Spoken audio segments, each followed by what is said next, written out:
नमस्कार मित्रों, आप सभी का कुछ बातें-बातें में स्वागत है दोस्तों। दोस्तों, क्या पाकिस्तान को बांग्लादेश से रिप्लेस किया जा रहा है? क्या बांग्लादेश में रिजीम चेंज किया जा रहा है? या फिर क्या बांग्लादेश जो काफ़ी समय से स्थिर चल रहा है, उसको अस्थिरता की ओर ले जाया जा रहा है? जी हाँ दोस्तों, ये कुछ ऐसे सवाल हैं जो अगर बांग्लादेश या फिर इस रीजन की जियोपॉलिटिक्स को अगर देखें, तो उनके मन में ये सवाल ज़रूर आना आएगा और इसके पीछे कुछ कारण भी हैं। पिछले कुछ समय से अगर आप देखेंगे, तो आप देखेंगे कि टेक्सटाइल वर्कर्स का प्रदर्शन, हिंसक प्रदर्शन, ठीक है? उसके बाद ये क्या बोलते हैं, बांग्लादेश नेशनलिस्ट पार्टी है, उसके हिंसक प्रदर्शन, बाद में उनके 540 से ज़्यादा कार्यकर्ताओं को गिरफ्तार करना।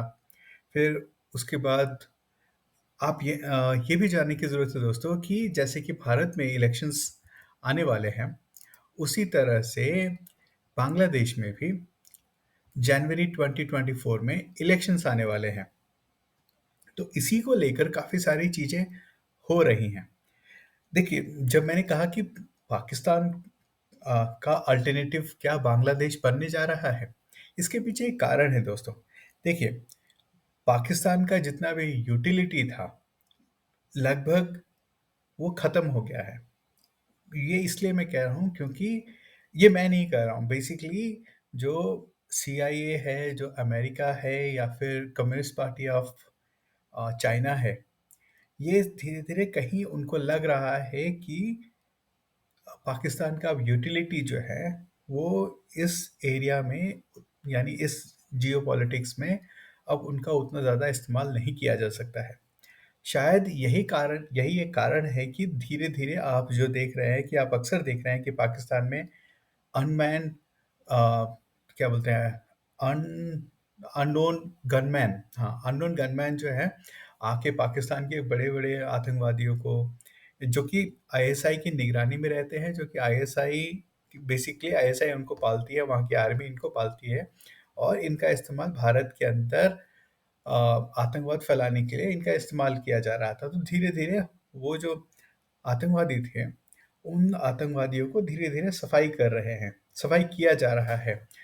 काफ़ी लोग कहते हैं कि ये रॉ का है, भारत की एजेंसी, या फिर ये बेसिकली ये कहा जा रहा है। लेकिन मुझे कहीं न कहीं लग रहा है कि पाकिस्तान काफ़ी परेशान है और वो अब ये देख रहा है कि भाई अफ़गानिस्तान के लिए जो पहले सीआईए, अमेरिका और वेस्टर्न कंट्रीज़ या फिर यूनाइटेड नेशंस पैसे दिया करते थे, अब वो पैसे नहीं आ रहे हैं। इसी का कारण है कि पाकिस्तान से लगभग 17 लाख अफ़गानी रिफ्यूजीज़ को वहाँ से बाहर निकाल कर वापस उन्हें कहा जा रहा है कि भाई तुम अपने अफ़गानिस्तान जाओ। और ये अधिकतर जो अफ़गान जो अभी यहाँ पे रिफ्यूजीज़ बने हुए थे पाकिस्तान में, लगभग आज से 30-40 साल पहले जो लोग आए थे, वो बेसिकली एक जो वहाँ पे जो कट्टरपंथी रिजीम थी, उससे बचने के लिए वो बेचारे वहाँ से भाग-भाग के आए थे और अभी काफ़ी लंबे समय से रह रहे थे यहाँ पे। और उनको अचानक से 1-2 महीने के अंदर कहा गया कि भाई आप यहाँ से सब कुछ छोड़-छाड़ के भाग जाओ। ठीक है? तो कहीं न कहीं ये ऐसा लग रहा है कि पाकिस्तान जो है, अब उसको पैसे नहीं मिल रहे हैं। इन लोगों को रख के कोई फ़ायदा नहीं है और जो इंडिया को जो तंग करने का तरीका था, अब जब भारत की एक ऐसी सरकार है जो कि अगर आप एक थप्पड़ मार रहे हो तो ये आपको पटक-पटक के पीटने के मूड में है। ठीक है? तो ये काम भी पाकिस्तान से अब ये हो नहीं रहा है। इनके जो पाले हुए जो आतंकवादी हैं उनसे नहीं हो रहा है, तो अब इनको हटाया जा रहा है। तो ये तो हो गया। तो अब लेकिन सीआईए और चाइना कहीं न कहीं वो चाहते हैं, देखिए सीआईए चाहता है कि भारत उनके साथ रहे, लेकिन एक कमज़ोर भारत रहे। जिस तरह से भारत उभर रहा है, वो सीआईए को लग रहा है कि वो भारत जो है, उनके साथ तो रहेगा, लेकिन उनकी बात नहीं सुनेगा, उनके हिसाब से काम नहीं करेगा। तो अब ये होता है कि भई अगर काम नहीं करेगा, तो उसको कैसे अपने काबू में रखा जाए, कैसे काबू उसके काबू में रखने के लिए एक ही तरीका है, भाई उनको तंग करके रखा जाए, उनको इंटरनल इश्यूज़ में फँसा के रखा जाए, उनको एक्स जो उनके नेबर्स हैं, उनके साथ जो बैड रिलेशन करके उनको वहाँ पे फँसा के रखा जाए।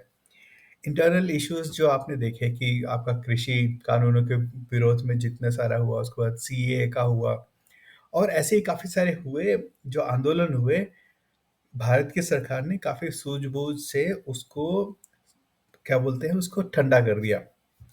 अब अब ये बात है कि भाई अगर भारत को अपने काबू में रखना है तो कुछ ना कुछ तो लेके आना है। तो अब ये लग रहा है कि अब बांग्लादेश को उसके लिए तैयार करना है। लेकिन उसमें परेशानी क्या है कि अभी जो बांग्लादेश की जो प्रधानमंत्री हैं, शेख हसीना, ये प्रो प्रो भारत हैं। तो अगर भारत ठीक है और प्रो भारत हैं तो वो ऐसा वो भारत के ऐसा नहीं करेंगी, चाहेंगे कि भारत उनके वजह से कुछ परेशानी में आए। तो उसके बदले दूसरा क्या अल्टरनेटिव है? दूसरा अल्टरनेटिव है खालिदा जिया, जो कि बांग्लादेश नेशनलिस्ट पार्टी की प्रमुख हैं और पहले वहाँ की प्रधानमंत्री रह चुकी हैं। बेसिकली इनकी जो पार्टी जो है, इनकी आइडियोलॉजी है, वो एक तरह से रेडिकल इस्लाम वाली आइडियोलॉजी है और सीआईए इसी रेडिकल इस्लाम को और इसी को इस्तेमाल करके भारत को परेशान करना चाहता है। क्या वो सक्सेसफुल हो पाएगा या नहीं हो पाएगा, वो तो अलग बात है। लेकिन इनडायरेक्टली और डायरेक्टली जो है, सीआईए और अमेरिका जो है, वो ऑलरेडी इंटरफेरेंस चालू कर दिया है। उन लोगों ने ऑलरेडी जो गेम होता है रिजीम चेंज का, वो चालू कर दिया है। टेक्सटाइल वर्कर्स का जो वायलेंट प्रोटेस्ट चल रहा है बांग्लादेश में, वो उसका एक सबूत है।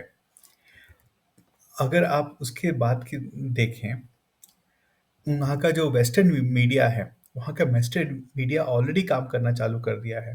वेस्टर्न मीडिया का जो टाइम्स मैगज़ीन है, उसका जो अभी जो लेटेस्ट एडिशन आया है, उसमें उसने दिया है कि under prime minister Sheikh Hasina is democracy क्या बोलते हैं, democracy hangs in balance. Basically एक तरह से क्या है, वो कह रहे हैं कि शक कर रहे हैं कि क्या शेख हसीना के नेतृत्व में बांग्लादेश का डेमोक्रेसी खतरे में है या नहीं है। बेसिकली वो कह रहे हैं कि खतरे में है। एक तरह से वो लोगों के बीच में एक बीज बो रहे हैं, जिससे लगे कि डाउट करें कि लोग कि हाँ भाई, बांग्लादेश में डेमोक्रेसी खतरे में है।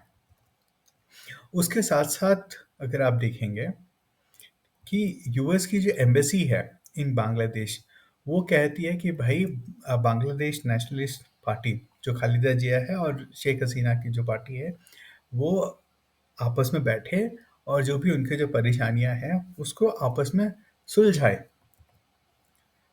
और वो भी कह रहे हैं कि बिना किसी शर्त के, यानी कि अगर कोई हिंसक प्रदर्शन हो रहा है तो उसको पहले रोकने का और ऐसा कोई शर्त नहीं रखना है, आप बैठे उनसे बात करें। तो ये एक और इस चीज़ का चीज़ है कि भाई कम से कम पहले चीज़ तो कहते हैं कि हाँ भाई, आप हिंसक प्रदर्शन उसको बंद करें और उसके बाद हम बैठते हैं और बातें करते हैं, उसका सोल्यूशन निकालते हैं।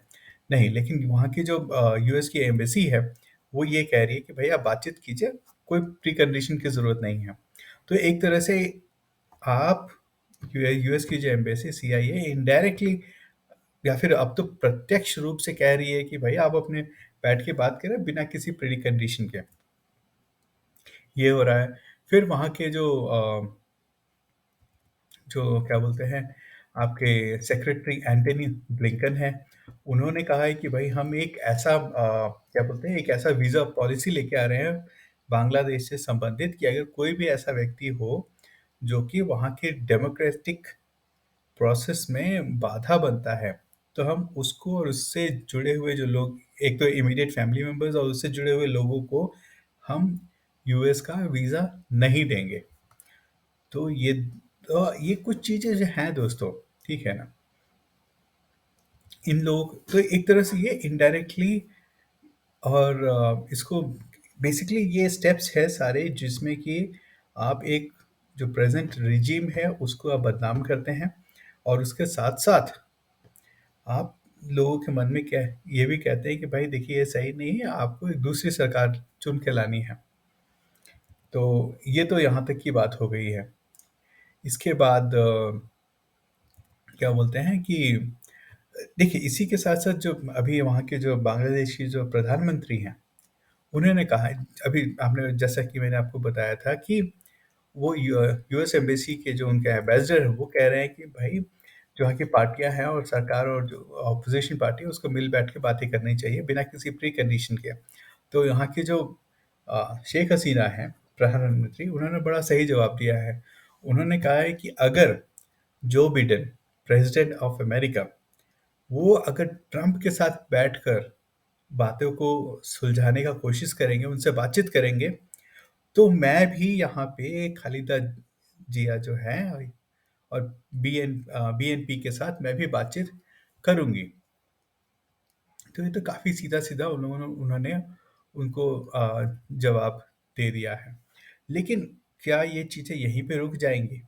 मुझे नहीं लगता है रुक जाएंगी। और अभी जो इलेक्शन होने वाला है जनवरी में, तो ऐसा नहीं लग रहा कि कहीं से भी किसी भी तरह से जो वॉयलेंस बांग्लादेश में चल रहा है वो रुकेगा।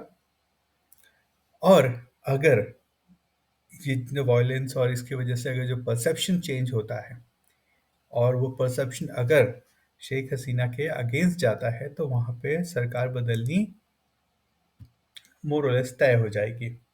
और उसके बाद जो आएगी जो पार्टी, वो खालिदा जिया की है, जिनकी आइडियोलॉजी रेडिकल इस्लाम की तरफ ज़्यादा झुकाव रखती है। और वही रेडिकल इस्लाम को सीआईए और जो इंडिया अगेंस्ट है, वो कंट्रीज है जैसे चाइना हो गया है, वो उसका इस्तेमाल कर कर भारत में रेडिकल इस्लाम और भारत में अशांति फैलाने का प्रयत्न करेंगे। और ये भारत के लिए एक चिंता की बात है।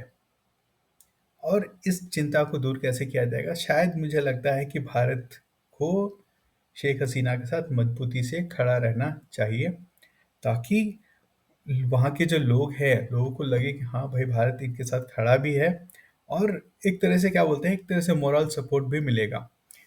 और पिछले कुछ समय से भारत जो है बांग्लादेश के साथ काफ़ी अच्छे से खड़ा भी है। अभी कुछ समय पहले ही भारत ने $500 मिलियन का लाइन ऑफ क्रेडिट दिया डिफेंस के लिए। तो यानी कि भारत उनको क्या बोलते हैं, पूरे बांग्लादेश को सपोर्ट भी कर रहा है, ऑलरेडी कर रहा है।